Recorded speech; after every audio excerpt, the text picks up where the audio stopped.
थोड़ा सा भी शर्म है ना तो एकदम प्रधानमंत्री को इस्तीफा दे देना चाहिए। आप 5 साल के लिए मंत्री बन जाइए, नेता बन जाइए, विधायक सांसद बन जाते हैं तो आपको पूरी जीवन के लिए जो है पेंशन है और 1000 तरह का सुविधा है, लेकिन जो जवान देश के लिए मर रहा है उसके लिए आप 4 साल का नौकरी दीजिएगा। आप होते कौन है इस देश का भाग्य तय करने के लिए? करके मलाई खा रहे हैं, प्रधानमंत्री मंत्री बने हुए हैं, यहाँ पर गरीब आदमी भूखे मर रहा है। इतना इन लोग नेता सब इतना मतलब हम क्या बोले, इतना खराब खराब शब्द निकलता है। किसानों और जवानों के साथ जाति कभी नहीं बर्दाश्त की जाएगी, ठीक है, नहीं तो ऐसे सरकार को उखाड़ फेंक दिया। इसका असली जिम्मेवार सरकार होगी, और कौन होगा? जनता थोड़ी होगी, सरकार ही जिम्मेवार है ना। सरकार उकसा रही है लोगों को इस चीज़ के लिए।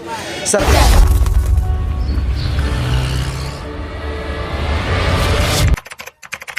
ये पटना का गांधी मैदान है और गांधी मैदान में प्रतिदिन यहाँ पे एक नहीं हजारों बच्चे आते हैं और तैयारी करते हैं। तैयारी किस चीज़ का करते हैं बखूबी आप जानते होंगे। कोई एयरफोर्स की तैयारी करते हैं तो कोई सेना में जाने की, कोई दरोगा बहाली की, कोई बिहार पुलिस बहाली की। आप यहाँ देखिए कि इन लोगों ने यहाँ से यहाँ तक अपना एरिया बना रखा है, ये एरिया कवर करने के लिए। और सिर्फ लड़के ही नहीं, लड़कियां भी आजकल इतनी उत्सुक हो गई है कि वो भी चाहती है अपने देश का और अपने समाज का सेवा करने के लिए, और लगातार मेहनत करते हैं दिन रात आकर ये लोग यहाँ पे, ताकि उनको हमारे देश का सेवा करने का मौका मिले।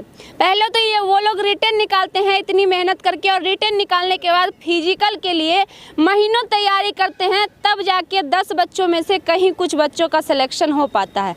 ऊपर से हाल में जो चल रहा है हमारे देश में, आप जान रहे होंगे सोशल मीडिया पे लगातार अग्निपथ स्कीम को लेकर प्रोटेस्ट चल रहा है। अग्निपथ स्कीम को लेकर क्यों प्रोटेस्ट चल रहा है ये भी आप बखूबी समझ रहे होंगे। इतनी सारी सरकारी सामानों की क्षति जब हो रही है तो कहा जा रहा है इसके जिम्मेवार बच्चे हैं। एक सवाल होगा हमारा भारत सरकार और बिहार सरकार से कि आखिर बच्चे इस चीज़ का जिम्मेवार कैसे हैं?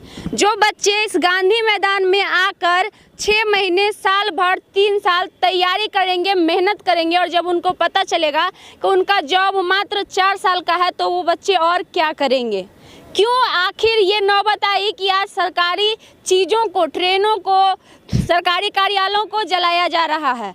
बहुत सारे लोग यहाँ प्रतिदिन आते हैं और तैयारी करते हैं। क्या नाम हुआ दी आपका?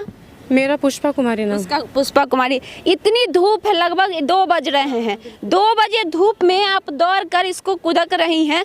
क्यों दौड़ रही हैं और क्यों कर रही हैं? एक्चुअली मेरा 22 तारीख को दरोगा का फिजिकल टेस्ट है और मैं उसी की प्रैक्टिस करने के लिए गांधी मैदान आती हूँ रोज। दरोगा का फिजिकल टेस्ट है, उसके लिए आज आप अपना धूप देख रही हैं, न गर्मी देख रही हैं और मेहनत में लगी हुई हैं। आपको कल पता चले कि आपका जो दरोगा का जो पोस्ट है वो 4 सालों के लिए मात्र होगा, कैसा लगेगा उस समय आपको? बहुत बुरा लगेगा, क्योंकि देखिए अब जो है ना, जिस तरह से देश में परिस्थिति बनी हुई है, लगभग जब से मोदी सरकार आई है 2014 में, मतलब समझ में नहीं आता है कि हम लोग का भविष्य। देखिए ऑलरेडी हमको इतना पहले से पता था कि हम लोग जो एज ए स्टूडेंट कांग्रेस को हमेशा फेवर किए हैं, क्योंकि पता है शुरू से ही कि बीजेपी जो है वो रोजगार के मामले में जो है स्टूडेंट के लिए फेवरेबल सरकार है ही नहीं। लेकिन इतनी बुरी स्थिति हो गई मोदी के राज में, ठीक है, ये तो धन्य मनाइए कि जो हमारे बिहार के सीएम हैं नीतीश कुमार, कि एटलीस्ट उन्होंने लड़कियों को इतना प्रिविलेज दिया है कि मतलब बिहार जो है ना महिलाओं के बलबूते आज के डेट में आगे बढ़ रहा है, ठीक है। तो ये चीज़ जो है ना, पर्सनली हम नीतीश कुमार को बहुत पसंद करते हैं, लेकिन बीजेपी जो है मतलब इतना क्रश कर चुकी है ये सरकार, चाहे किसान हो या जवान हो या फिर मतलब किसी भी मुद्दे पर देख लीजिए, समाज का कोई भी तबका इनसे खुश नहीं है, ठीक है। हमको तो ये नहीं समझ में आता है कि ये सेकंड टर्म में मोदी प्रधानमंत्री कैसे बन गए, ठीक है।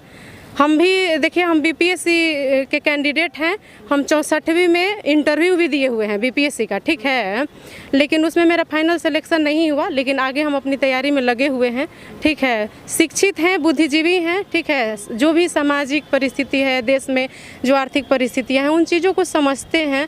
और अब इतना समझ में आ गया है, ठीक है, कि ये जो सरकार है ना, इनको हटाना बहुत ज़रूरी है, क्योंकि जो किसान से और जवानों से देश कभी समझौता नहीं करेगा, ठीक है, क्योंकि ये जवान ही हैं जो देश के बॉर्डर पर अगर तैनात हैं तो हम और आप जो हैं यहाँ पर सुरक्षित हैं, ठीक है। इसलिए उनके किसी भी तरह से उनकी सुविधा में अगर किसी भी तरह का कटौती होगा ये देश कभी नहीं बर्दाश्त करेगा। किसानों और जवानों के साथ ज्यादती कभी नहीं बर्दाश्त की जाएगी, ठीक है। नहीं तो ऐसे सरकार को उखाड़ फेंक दिया जाएगा। अच्छा, इतना कुछ हो गया है लेकिन अभी तक सरकार की तरफ से कोई प्रतिक्रिया नहीं आई है अग्निपथ स्कीम में चेंजिंग करने की, कहाँ तक सही है? देखिए, अग्निपथ जो स्कीम है ना, इसकी ज़रूरत क्या है? किन लोगों ने 2014 के पहले देश में सरकार नहीं था क्या? उसके पहले से एक जो रेगुलर भर्ती की प्रक्रिया है सैनिकों की वो थी ना, तो फिर इसको ये नया स्कीम लाने की क्या जरूरत थी? अग्निपथ, अग्निवीर, क्यों अग्निपथ? हमारे जवान नहीं चलेंगे अग्निपथ पर, ठीक है। नहीं उनको जरूरत है आग में झोंकने की। आप इस स्कीम को ला करके देखिए, पहले तो 700 करोड़ का ऑलरेडी संपत्ति, सरकारी संपत्ति जो है मतलब बर्बाद किया जा चुका है। जवान इतने आक्रोशित हैं, जो लोग दिन रात मेहनत कर रहे हैं, आप लोग बैठ करके मलाई खा रहे हैं, प्रधानमंत्री मंत्री बने हुए हैं, यहाँ पर गरीब आदमी भूखे मर रहा है। इतना इन लोग नेता सब इतना मतलब हम क्या बोले, इतना खराब शब्द निकलता है ना पॉलिटिक्स से, इसीलिए हम लोग को नफरत हो जाता है। इतना गंदगी मतलब पॉलिटिक्स में हो गया है, ठीक है। इतना सुख सुविधा में नेता लोग, मंत्री लोग जी रहा है, साला विदेश दौरा, ये वो दिस दैट, क्या नहीं इन लोग को सुविधा है। आप 5 साल के लिए मंत्री बन जाइए, नेता बन जाइए, विधायक सांसद बन जाते हैं तो आपको पूरी जीवन के लिए जो है पेंशन है और 1000 तरह का सुविधा है। लेकिन जो जवान देश के लिए मर रहा है उसके लिए आप 4 साल का नौकरी दीजिएगा। आप होते कौन है इस देश का भाग्य तय करने के लिए? आपको इस चीज़ के लिए देश के जो नागरिक है ना, इसलिए आपको नहीं लोग प्रधानमंत्री बनाए हैं, ठीक है। थोड़ा सा भी शर्म है ना तो एकदम प्रधानमंत्री को इस्तीफा दे देना चाहिए।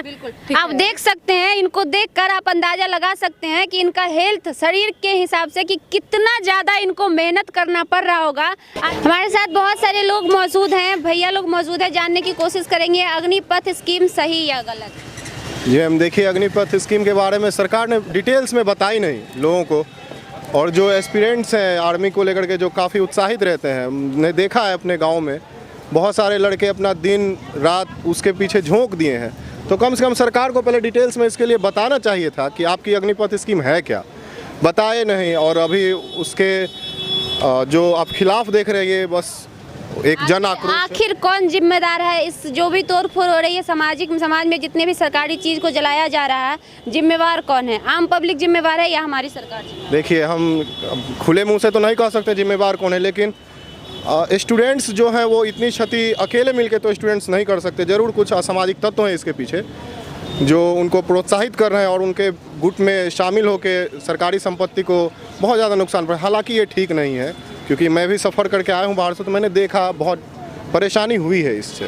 4 दिन से इतनी सारी चीज़ें जलाई जा रही है, तोड़ी फोड़ी जा रही है, लेकिन अभी तक भारत सरकार के द्वारा कोई प्रतिक्रिया नहीं आ रही है, विचार विमर्श नहीं किया जा रहा है इस चीज़ को लेकर, कहाँ तक सही? देखिए, मेरे को लगता है कहीं ना कहीं इसमें राजनीति तो है, कुछ ना कुछ सरकार की मंशा रही है इस चीज़ को लागू करना है, तो वो हो सकता है खुद कुछ छूट दे रखे हैं, ढील दे रखे हैं स्टूडेंट्स को। और ये उपद्रवी तत्व हैं जो समाज में जो ये चीज़ हो रही है, सरकार चाहती तो इसको कंट्रोल कर सकती थी, बहुत सारे तरीके हैं, लेकिन मुझे लगती है सरकार की थोड़ी ना कहीं इसमें बहुत ज़्यादा चूक है उनके प्रशासन में। क्या लगता है युवा इस चीज़ को मानेंगे, अग्निपथ स्कीम को मानेंगे जिस हिसाब से माहौल चल रहा है? ये तो बताना मुश्किल है, लेकिन हाँ, सरकार अगर स्टूडेंट से प्रत्यक्ष रूप से अगर बात करें और अगर अग्नि स्कीम वाकई अच्छी है तो मेरे ख्याल से स्टूडेंट्स ज़रूर मानेंगे। और सरकार को भी थोड़ी आँख में उनके लिए पानी रखनी चाहिए, क्योंकि वो बहुत मेहनत करते हैं, और अगर सही है तो क्यों नहीं मानेंगे। आखिर आर्मी हमारे जो है वो तो देश की सेवा के लिए, जो बंदे हैं वो तो देश की सेवा के लिए, तो अच्छी चीज़ होगी तो मानेंगे, ज़रूर मानेंगे। धन्यवाद। अब लगातार देख रहे हैं कि अग्निपथ स्कीम को लेकर लोग बहुत नाराज है। अग्निपथ स्कीम सही या गलत? अब लोगों का जैसा रुझान दिख रहा है, इससे तो आप भी समझ सकते हैं कि उसको समझ में नहीं आया। सरकार के हिसाब से सही और लोगों के हिसाब से गलत। क्या लगता है भारत सरकार इस स्कीम को वापस लेगी या नहीं? ये सरकार वापस लेगी हमको तो नहीं लगता है, क्योंकि जो प्रोटेस्ट करने का जो तरीका था स्टूडेंट का, ये बहुत ही वाहियात तरीका था। जब आप अपनी संपत्ति को ही जलाने लगिएगा, किसी चीज़ को बर्बाद करने लगिएगा, तो सरकार मजबूर नहीं हो सकता है। जब तक आप शांति से किसी चीज़ को, अपनी बात को नहीं रखेंगे, कोई कैसे सुनेगा? शांति से बात करूं मैं तो किसान ने अपनी बात शांति से ही रखने की कोशिश की थी। क्या मिला उन लोगों को, और कितना दिन मेहनत? मैम, किसी भी चीज़ के लिए आप सडनली चाहिएगा कि आज बैठे हैं हम और आज ही को रिजल्ट आ जाए, ऐसा तो है नहीं। आपने सरकार चुना है वो फुल मैंडेटरी में सरकार है। आप ध्यान दीजिएगा कृषि कानून के समय में क्या क्या नहीं बोला गया। मीडिया, बहुत तरह का मीडिया है, मीडिया तंत्र तो अब बदनाम हो चुका है, देख ही रहे हैं कि अब होता क्या है कि अब वो बैठे हुए हैं, उसमें ज़्यादातर समय तो उसको कृषि कानून के समय में किसान को ये साबित करने में लग गया कि वो किसान है या नहीं। तो क्या उसका हल निकलेगा, ये तो बात की बात थी। पहले तो उसको किसान साबित करने में उसको अच्छा खासा वक्त लग गया, उसके बाद देखिए सरकार झुकी। वैसा ही अगर स्टूडेंट इसको अगर प्रोटेस्ट करते, अगर लगता था इनको कि इनके खिलाफ है अगर कोई चीज़, तो इनको शांति से प्रोटेस्ट करना चाहिए था। ये प्रोटेस्ट करने का तरीका नहीं था। इसको कम से कम ये लोग खुद, अगर बाय द वे जैसे भैया बताएं कि असामाजिक तत्व उसमें शामिल हुआ, ठीक है, असामाजिक तत्व शामिल हुआ तो आप क्या कर रहे थे? आपको उसको रोकना था। यही बात है। असली जिम्मेवार कौन है इन सारे चीज़ों का? इसका असली जिम्मेवार सरकार होगी, और कौन होगा? जनता थोड़ी होगी। सरकार ही जिम्मेवार है ना। सरकार उकसा रही है लोगों को इस चीज़ के लिए, सरकार लगा दे रही है किसी न किसी चीज़ में। आप किसी भी चीज़ को देख देखिए, अभी तो लोग को बेरोजगारी और महंगाई की तरफ भटकने वाली चीज़ ही थी, लेकिन लोग लगा हुआ ज्ञानवापी मस्जिद मंदिर वगैरह वगैरह में लोग को उलझा लगा। तो कहीं ना कहीं इंटेंशन लोगों का जो है कि सरकार के खिलाफ करना है। तो अब खिलाफ करना है तो लोग को समझ में नहीं आ रहा है कि कैसे करना है, अब उसी में उलझ जा रहा है, तो ज़्यादा खोज गया। ये चीज़ जो है पब्लिक गलत किया है, लेकिन जिम्मेवारी ये सरकार की ही आएगी। ऐसा नहीं है, सरकार अगर किसी चीज़ को, अगर कानून को लेके आ रहा है तो आप पहले उसको अच्छे से पारित कीजिएगा, लोगों को समझाइएगा कि किस चीज़ के लिए लेके आ रहे हैं। जिसके लिए लेके आ रहे हैं वही मुखालिफ हो जा रहा है आपका, तो फिर फ़ायदा क्या है? तो आप जिम्मेवार है ना। जब आपका इसका फ़ायदा होगा अगर, तो आपको शाबाशी मिलेगी। तो जब आपका कुछ विरोध हो रहा है तो इसका भी आपको ही जिम्मेवारी मिलेगी। ये सरकारी पूरी तरीके से मेरे हिसाब से। 24 में मोदी जी को देखना पसंद करेंगे अगले प्रधानमंत्री के रूप में या नहीं? उनको कोई हटा भी सकता है क्या? आगे देखना पसंद, क्या लग रहा है? पब्लिक से मैं आपकी ओपिनियन जानना चाह रही हूँ, 24 में देखना चाहेंगे या नहीं? आप भी पब्लिक हैं। हम अभी एज ए पब्लिक ओपिनियन नहीं दे सकते। आगे 24 में मोदी जी प्रधानमंत्री आगे देखना पसंद करेंगे या नहीं? आपको हम एक बात बता देते हैं, जिस तरफ से हमारे हिंदुस्तान का, अंकल आइए, बहुत सारे लोग हैं। अंकल, जिस प्रकार से अग्निपथ स्कीम को लेकर लगातार बच्चे विरोध कर रहे हैं और अभी तक भारत सरकार के द्वारा कोई विचार विमर्श या कोई प्रतिक्रिया नहीं आ रही है, क्या लगता है, क्या अग्निपथ स्कीम सरकार वापस लेगी भी या नहीं? अग्निपथ लेने के पहले सरकार को अगर उसको पटल पर रखना चाहिए कि हाँ क्या क्या फ़ायदा है आम जनता को, माने नौजवान को कैसे फ़ायदा मिलेगा, ये आउट करना चाहिए। उसके पहले जो रिजल्ट जो रुके हुए थे मिलिट्री का, वो रिजल्ट के बाद ही इसको स्कीम को लाना चाहिए। यही गलती की है, दूसरा कोई गलती नहीं है। अच्छा, अग्निपथ स्कीम सही या गलत? वो तो सही है, इसलिए कि नौजवान जो आज में जितना गोली मारता है या लूटपाट में रहता है, उसका उम्र 15 से लेकर 18 वर्ष के ही लड़का करता है। इनका है कि 18 से 22 तक जो लड़का अगर 2 रुपया कमाने लगेगा उसका सोच बदल जाएगा। ये तो स्कीम अच्छा है। हाँ। 24 में मोदी जी प्रधानमंत्री के रूप में मोदी जी का चेहरा देखना पसंद करेंगे? 24 और 22 में 2 साल का अंतर है। अभी हो सकता है उनसे भी अच्छा कोई चेहरा उभर जाए, ये तो अभी कहना मुश्किल है। 2 साल समय। धन्यवाद।